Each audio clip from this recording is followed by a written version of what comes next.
बिस्मिल्लाहिर्रहमानिर्रहीम। अस्सलाम वालेकुम नाज़रीन, आप यूट्यूब चैनल देख रहे हैं। मैं इमरान खान हूँ। आज़ाद कश्मीर का इलेक्शन कामयाबी से चोरी कर लिया गया है और जहाँ पे वोट बिल्कुल नहीं पड़े उन जगहों पर भी बहुत ज़्यादा वोट निकल आए। यानी मैं आपको मिसाल देता हूँ कि हमारे दोस्त हैं राजा बशारत, उन्होंने हल्फन ये कहा कि उनके पूरे यूनियन काउंसिल में लोगों ने हलफ लिया था और वो हलफ ये था कि कोई भी वोट डालने नहीं जाएगा। यानी वो ये कहते हैं कुत्ता भी पोलिंग स्टेशन के करीब नहीं गया, इंसान तो बहुत दूर की बात है, कोई भी वोट डालने के लिए वहाँ नहीं गया। लेकिन फिर वहाँ से बहुत सारे वोट निकल आए, 90% तक के वोट निकल आए। तो हुकूमत तो ये कहती है कि जी 90% वोट निकलना बड़ी नॉर्मल बात है, लेकिन इन हालात में जिनसे इस वक्त आज़ाद कश्मीर गुजर रहा है, 100 के करीब लोग शहीद हो गए हैं। अल जज़ीरा ने अभी रिपोर्ट किया कि 80 से ज़ायद शहादतें हो गई हैं। जो ह्यूमन राइट्स चैप्टर है आज़ाद कश्मीर का, वो ऑब्जर्वेटरी बॉडी जो है वो ये लिखती है कि 84 शहादतें उन्होंने पहले लिखी। उसके बाद अब तक की इतला के मुताबिक 4 से 5 लोग मुजफ्फराबाद में मजीद शहीद हो गए, जख्मी भी बहुत बड़ी तादाद में। तो अगर आप जमा माइनस करें तो आज़ाद कश्मीर में इलेक्शन वाला माहौल नहीं है। तमाम सहाफ़ी जो मौके से रिपोर्ट करें वो ऐसे ही है। एजेंसियां बड़ी तादाद में पहुंचा दी गई थी, सादा कपड़ों में लोग बहुत बड़ी तादाद में मौजूद थे, उनके पास हथियार भी थे। जो मीडिया वाले कवरेज करते थे वो पास आके कान लगा के सुनते थे कि अगर कोई भी पाकिस्तानी मीडिया में कोई ऐसी कवरेज करने की कोशिश करे या सोशल मीडिया के लिए भी वीडियो बनाए तो उसको तो पकड़ के फौरन जेल में डालो और प्रिजन वैन में डाल के उसको वहां से गायब करो।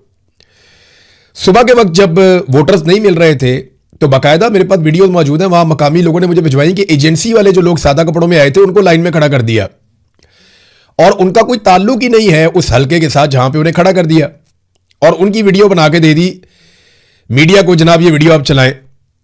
तो वो लोग वहां के हैं ही नहीं। मैं चैलेंज करता हूं कि बहुत सारी वीडियोस में जो लोग दिखाए गए वो उन हलकों के हैं ही नहीं। आजाद कश्मीर के मुख्तलिफ इलाकों से कारकुनों को इकट्ठा करके जो 8 पोलिंग स्टेशन हैं शहर वाले, वहां पे उन्हें पहुंचाया गया। जब उन लोगों से पूछा गया आपका किस इलाके से ताल्लुक है तो उनमें से कोई भी उस पोलिंग स्टेशन का वोटर या सपोर्टर नहीं था। लेकिन वहां पर गहमा गहमी दिखानी थी क्योंकि DSNGs पहुंच गई थी चैनल्स की कवरेज करने के लिए। ARY एक्सप्रेस, जियो, ये सारे वहां पे आ गए थे और क्योंकि उन्होंने कवरेज करनी थी तो फौरी तौर पे फुटेज भेजनी थी। तो एजेंसियों ने पहले अपने बंदे खड़े कर दिए, फिर आसपास के इधर उधर के हलकों से, इलाकों से पॉलिटिकल पार्टीज को हुक्म दिया गया कि अपने कारकुन यहां पहुंचाएं, चाहे वो इस हल्के के हैं या नहीं है। बिल्कुल इररेलेवेंट रही अवाम, तो 10% के आसपास वोटिंग हुई है, लेकिन हजारों वोट निकल आए जाली फार्म 47 पे नवाज शरीफ की पार्टी के। तो अब आजाद कश्मीर का इलेक्शन चोरी करने के बाद नून लीग को सादा अक्सरियत, अब तक ऐसा लगता है कि दिलवा दी गई है, उन्हें सादा अक्सरियत मिल गई है। एक खबर यह चलती है कि नून लीग और एस्टेब्लिशमेंट में लड़ाई चल रही है और इनके अंदर कोई इख्तलाफ पैदा हो गया है। दूसरी खबर यह चलती है कि जनाब नून लीग की हुकूमत बन गई आजाद कश्मीर में और वो भी मिलिट्री एस्टेब्लिशमेंट की पूरी सपोर्ट के साथ। तो इनमें से एक ही चीज ठीक हो सकती है ना। देखिए मैं आपको बड़ा क्लियरली ये बता देता हूं जो मेरी समझ है इस सारे मामले में। नून लीग और एस्टेब्लिशमेंट में इख्तलाफ जरूर हो सकता है किसी बात के ऊपर, किसी एक नुक्ते के ऊपर, लेकिन लड़ाई नहीं हो सकती क्योंकि ये एक दूसरे की इंश्योरेंस पॉलिसी है। नवाज शरीफ और जरदारी ये कभी भी फील्ड मार्शल आसिम मुनीर से नहीं बिगाड़ेंगे क्योंकि ये जानते हैं कि इमरान खान से इन्हें अगर किसी ने बचाया हुआ है तो वो फील्ड मार्शल आसिम मुनीर है। अगर इमरान खान साहब को फौज रुकावट ना बने और मिलिट्री एस्टेब्लिशमेंट और एजेंसियां अदालत के ऊपर से दबाव खत्म कर दें और इमरान खान साहब के मामलात को कानून के मुताबिक देखा जाए तो ये एक हफ्ता भी इमरान खान का मुकाबला नहीं कर सकेंगे। वो फौरी तौर पे बेल करवा के बाहर आएगा और उनका जीना हराम कर देगा और ये 1 महीना भी सस्टेन नहीं कर पाएंगे जितनी बड़ी अवामी कुव्वत उसके साथ है। तो अगर इमरान खान को जेल में रखना है और निशाने इबरत बनाना है या उससे जान छुड़ानी है तो उसके लिए आसिम मुनीर की जरूरत है, नवाज शरीफ को और जरदारी को। और सियासत के सीने में दिल बिल्कुल नहीं होता, ये आप खातिर जमा रखिए। नवाज शरीफ को अपने खानदान से बाहर कोई नहीं मिला वजीर आजम बनाने के लिए, अपने खानदान से बाहर कोई नहीं मिला वजीर आला बनाने के लिए। तो आपको लगता है कि वो किसी और को इख्तियार में आने देगा? और आसिफ अली जरदारी की वाहिद ख्वाहिश यही है कि उसका बेटा किसी तरह वजीर आजम बन जाए उसकी जिंदगी में, और उसके लिए वो एस्टेब्लिशमेंट के हाथ मजबूत करने के लिए तैयार है और सिंध का पानी तक बेच देने के लिए तैयार है, जो उसने किया भी और कहा भी। तो ये आसिम मुनीर से नहीं लड़ेंगे क्योंकि इमरान खान को कंट्रोल करने के लिए इन्हें आसिम मुनीर की मदद चाहिए। और यह भी मैं आपको बताऊं कि आसिम मुनीर को भी सस्टेन करने के लिए, मौजूद रहने के लिए और अपने वजूद को बरकरार रखने के लिए उसको भी जरूरत है आसिफ अली जरदारी और नवाज शरीफ की सपोर्ट की या नून लीग और पीपल्स पार्टी की सपोर्ट की। उनके बगैर वो भी कुछ नहीं है। यानी अगर पॉलिटिकल सपोर्ट हट जाए तो वो तो सिर्फ एक डिक्टेटर रह जाएगा ना, और डिक्टेटर जो है वो उसको उसकी एक्सेप्टेंस बहुत कम हो जाती है, वो उतना एक्सेप्टेबल नहीं होता दुनिया में। हाँ, अमेरिका उसकी गेम उठाएगा, थोड़ी सी और उठाएगा जब तक अमेरिका का काम है, लेकिन फौज के अंदर से भी रिजेंटमेंट आएगी और मामलात मुश्किल हो जाएंगे। तो ये नवाज जरदारी और आसिम मुनीर ये एक दूसरे की इंश्योरेंस पॉलिसी है। आसिम मुनीर के बगैर ये एक हफ्ता भी इमरान खान को अंदर नहीं रख सकते। मुझे ना नून लीग के एक बड़े सीनियर आदमी ने एक बात कही थी, ये बात कही थी 2025 में, मेरे से उसकी बात हो रही थी, मैं कुछ चीजें जानना चाहता था। तो वो बंदा काफी बेहतर आदमी है और सीनियर रहनुमाओं में से एक है। तो मेरी उससे बात हो रही थी, उसने मुझे बड़ी जबरदस्त बात की। उसने कहा, इमरान साहब, हमारी जो पॉलिसी है ना उसमें सबसे बड़ी कामयाबी ये है कि पीटीआई के लोगों में, इमरान खान में और फौज के अंदर एक ऐसी लड़ाई लगी रहे जिसकी कभी भी कोई नतीजे पे ना पहुंचे। वो यानी फौज को पीछे हटने का भी मौका ना मिले और इमरान खान साहब जो हैं वो भी इस लड़ाई को लड़ते रहें। तो उन्होंने कहा जी हमारी कामयाबी इसमें है कि ये लड़ाई लगी रहे। देखिए, मिलिट्री एस्टेब्लिशमेंट को सियासत से बाहर निकालना ये सारी पॉलिटिकल पार्टीज की जिम्मेदारी है, और आजकल ये सारा बेड़ा इमरान खान साहब ने अपने कंधे पे उठाया हुआ है। फजलुर रहमान भी आजकल इसके बारे में बात करें, जो भी बात करेगा बात मकबूल हो जाएगी क्योंकि पाकिस्तानी इसको पसंद करते हैं।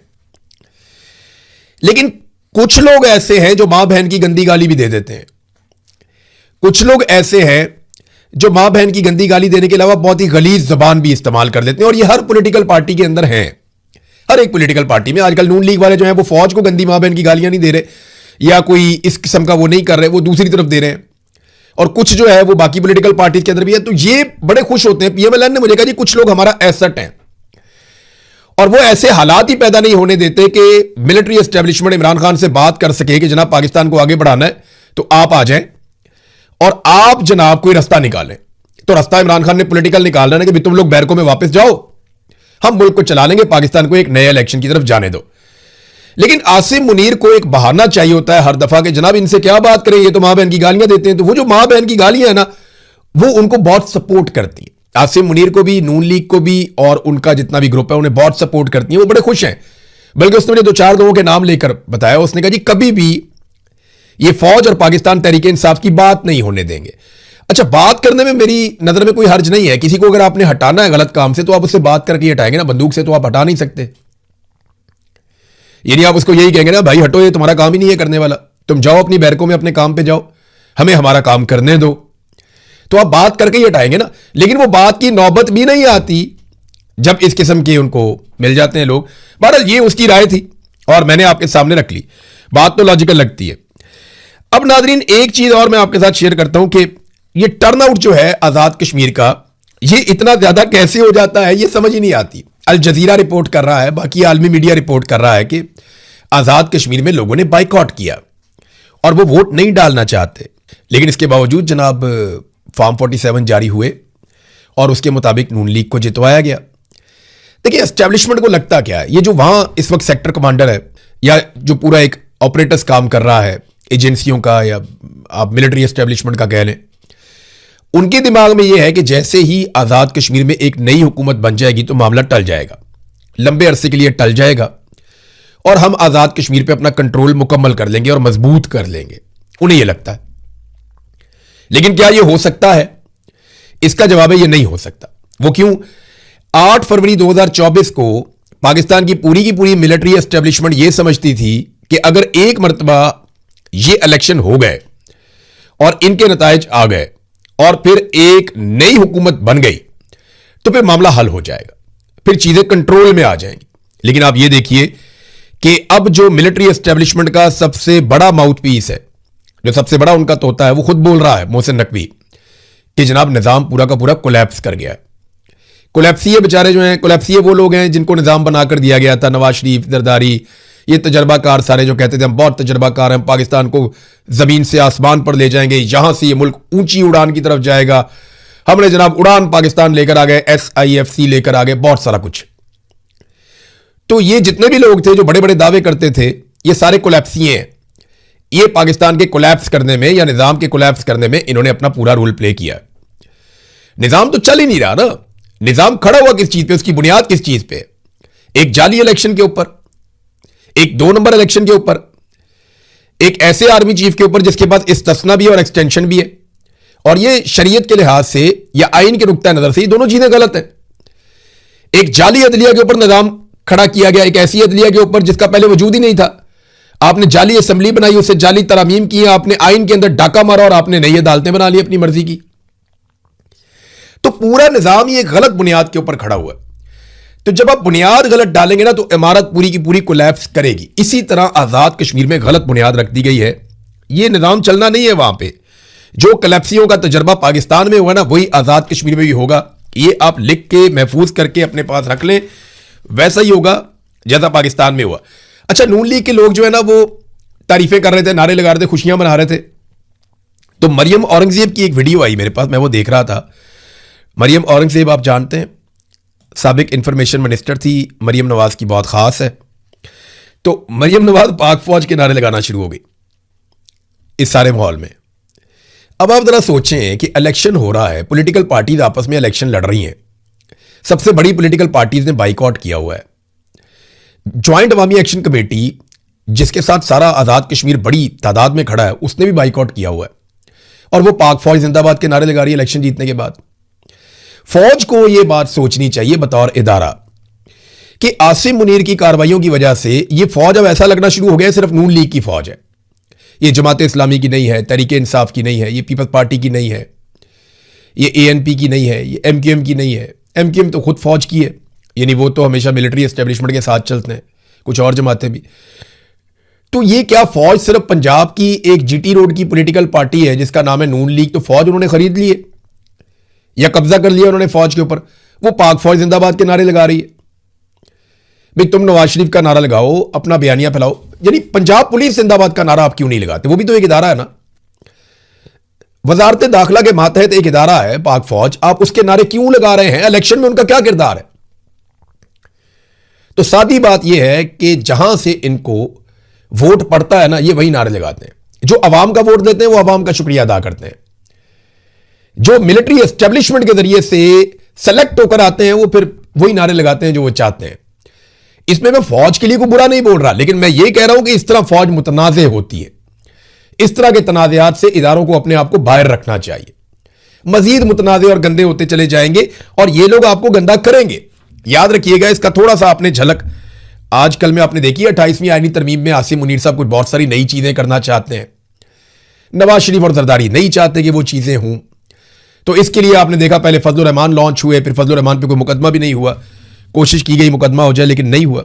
आप खातिर जमा रखें, जितना मर्जी इख्तलाफ कर लें, ये आपस में इख्तलाफ तो कर सकते हैं, लड़ाई नहीं कर सकते। और कभी ऐसी लड़ाई नहीं करेंगे जिससे किसी तीसरे को फायदा होगा।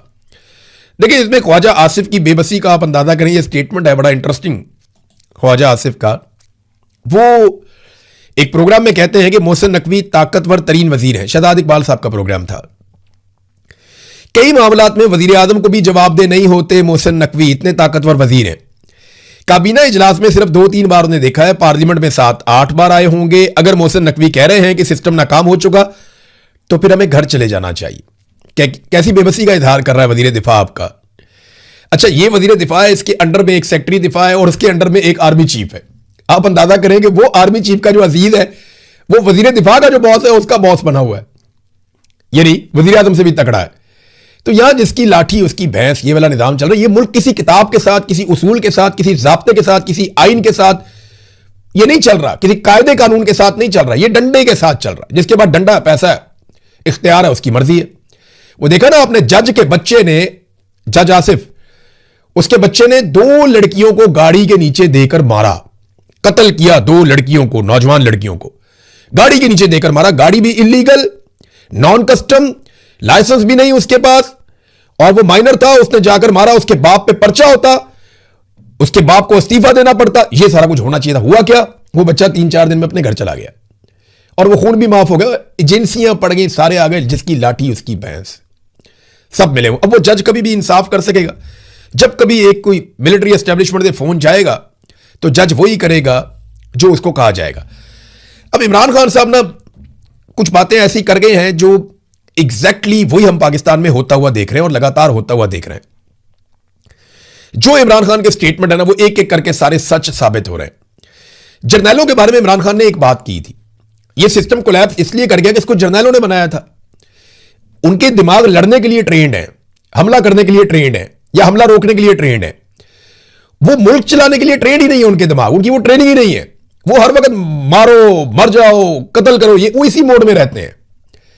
तो उनको मेरे ख्याल में जंगों में एंगेज रहना चाहिए, लड़ाई में एंगेज रहना चाहिए, इन चक्रों में नहीं आना चाहिए। इमरान खान ने क्या कहा था सुने, उन्होंने कहा कसूर जर्नैलों का भी नहीं है, बल्कि ये इदारे की तरबियत है। इनके पास मुल्क चलाने का विजन ही नहीं है, इनकी तरबियत ही नहीं है बहस करने की, इज्तिहाद करने की, इख्तिलाफ राय की। चर्चिल ने कहा था कि जर्नैल का काम जंग लड़ना है, फैसला सादी की सलाहियत उनके पास होती ही नहीं है। कायद आज़म ने भी यही कहा था कि तुम्हारा काम जो है वो पॉलिसी बनाना नहीं है, पॉलिसी अवाम के मुंतखब नुमाइंदे बनाएंगे, तुम सिर्फ उसके ऊपर अमल दरामद करोगे। फिर इमरान खान ने कहा कि इन जर्नैलों को बस ऐसा टारगेट देना चाहिए जैसे जाओ पहाड़ पर चढ़ाई करके फतह कर लो, बस आप इनको बताएं इधर चढ़ जाओ भाई जाओ। जब इनको मुल्क चलाने का कहोगे तो मुल्क नहीं चलेगा, यह इमरान खान ने कहा था। और आज मोहसिन नकवी जो सबसे बड़े जर्नैल का माउथ पीस है, वो ये कहता है कि इमरान खान ने ठीक कहा था, जर्नैल एक मरतबा फिर मुल्क को चलाने में नाकाम हो चुके हैं, वो कामयाब नहीं हुए। अब नाज़रीन इस बात पे आ जाएं कि पाकिस्तान तहरीक इंसाफ के लोग, मेरे से एक सवाल भी किया, कुछ लोग यहां पे सवालात पूछते भी हैं कि जी क्या इस मौके से फ़ायदा उठाना चाहिए कि कश्मीरी निकले हुए हैं, मोमेंटम बना हुआ है, निज़ाम कोलैप्स कर गया। तो मेरा जवाब सीधा सीधा ये है कि पीटीआई को जो करना ना वो खुद ही करना पड़ेगा। जो लड़ाई है वो अपने बलबूते पे लड़नी पड़ेगी। वो पाकिस्तान की सबसे मकबूल पॉलिटिकल पार्टी है, तो ये लड़ाई उन्हें अपने कंधों पे लड़नी पड़ेगी। सुहेल अफरीदी ने एक बड़ा बोल्ड ऐलान किया है कि जो आखिरी आदमी होगा वहां पे वो मैं होऊंगा। अली अमीन गंडापुर ने कहा था जो पहला आदमी होऊंगा वो मैं होऊंगा, कि अगर पहली गोली मैं खाऊंगा। लेकिन सुहेल अफरीदी ने कहा कि अगर वहां पे कभी हालात बहुत खराब हो गए और जो आखिर तक खड़ा रहा तो वो मैं खड़ा रहूंगा। अब ये तो जब वक्त आएगा तो पता चलेगा, और वक्त साबित करेगा, क्योंकि जितना बड़ा ओहदा होता है उतनी बड़ी आपकी फिर जिम्मेदारी भी होती है। अलीमा खानम ने एक स्टेटमेंट दिया है और ये बहुत इंपॉर्टेंट है, मैं आपको इसलिए सुनाऊंगा कि पहले आप अलीमा खानम का सुने, फिर आप जिब्रान इलियास का सुने। इन दोनों के जो स्टेटमेंट है ना, वो एक चीज क्लियर कर रहे हैं कि वो सिपाहियों को ये बता रहे हैं कि आपने गोली नहीं चलानी, और गोली आपने क्यों नहीं चलानी। यानी अब वो डायरेक्टली फौज के साथ, इदारों के साथ या सिक्योरिटी फोर्सेस के साथ मुखातिब है। लेकिन अलीमा खानम कह रही है कि अब ना आपने गोलियां खानी है और ना किसी ने गोलियां मारनी है, क्योंकि ये सिपाही भी हमारे बच्चे हैं, फौजियों के बच्चे भी हमारे बच्चे हैं। शहादतें किसकी हो रही हैं? सिपाहियों की और अवाम की। फौजियों ने भी इमरान खान को वोट दिया था, पुलिस वाले भी कहते हैं कि इमरान खान को निकालें। बात तो सच है, हमें जो ये फौजी आते हैं बाहर पाकिस्तान से, बहुत सारे फौजी अफसरान हैं जिनके बच्चे यहां पे तालीम हासिल करने के लिए भी आए हुए हैं। कई तो ऐसे हैं, मैं हैरान हो जाता हूं कि यार इनके बच्चे यहां पे कैसे पहुंच गए, इनके पास इतने पैसे कहां से आए कि इनके बच्चे इतने महंगे मुल्कों में पड़ गए।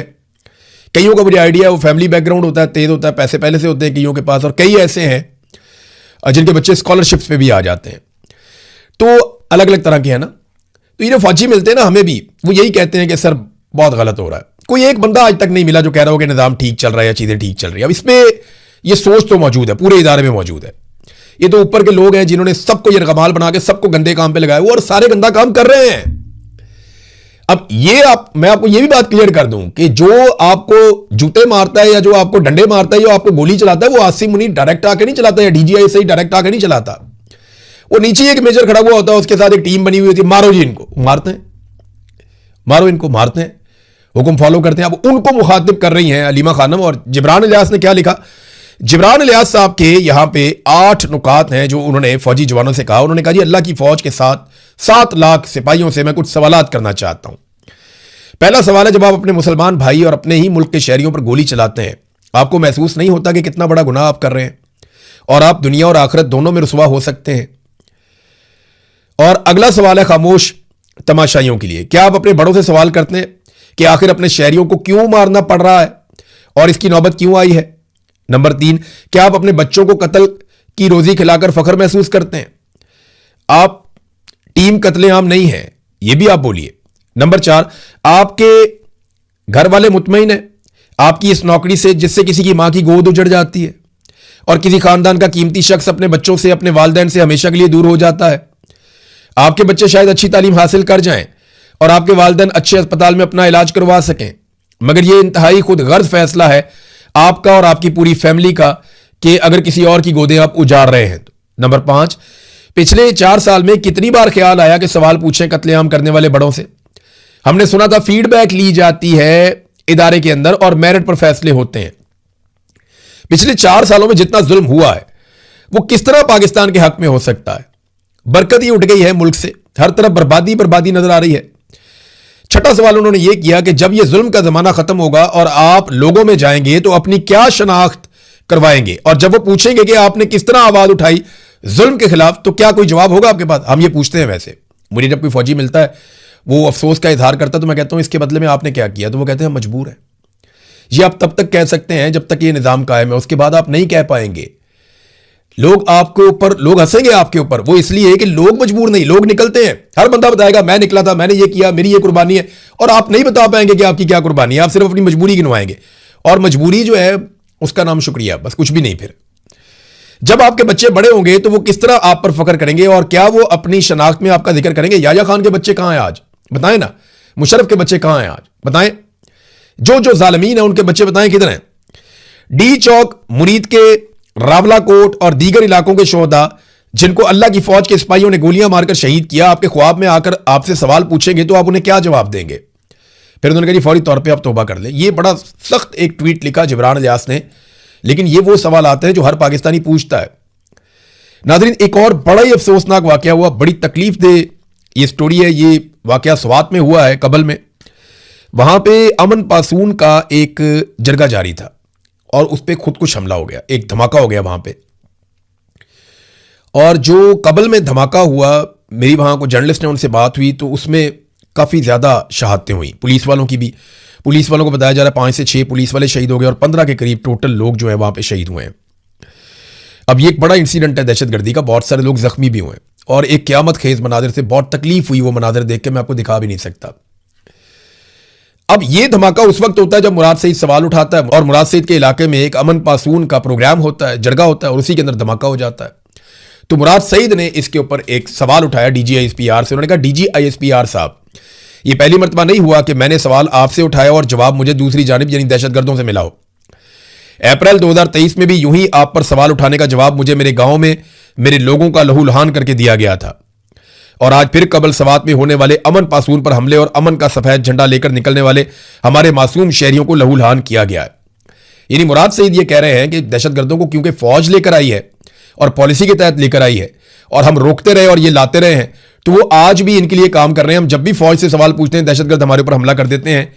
उनके कहने का मतलब ये है। नाज़रीन, काफी लंबा हो गया वीलॉग, खबरें हैं मेरे पास और भी, लेकिन वो नेक्स्ट वीलॉग में मैं आपके सामने रखूंगा। अब तक के लिए इतनी, अपना ख्याल रखिएगा, अपने इस चैनल का भी। अल्लाह हाफ़िज़।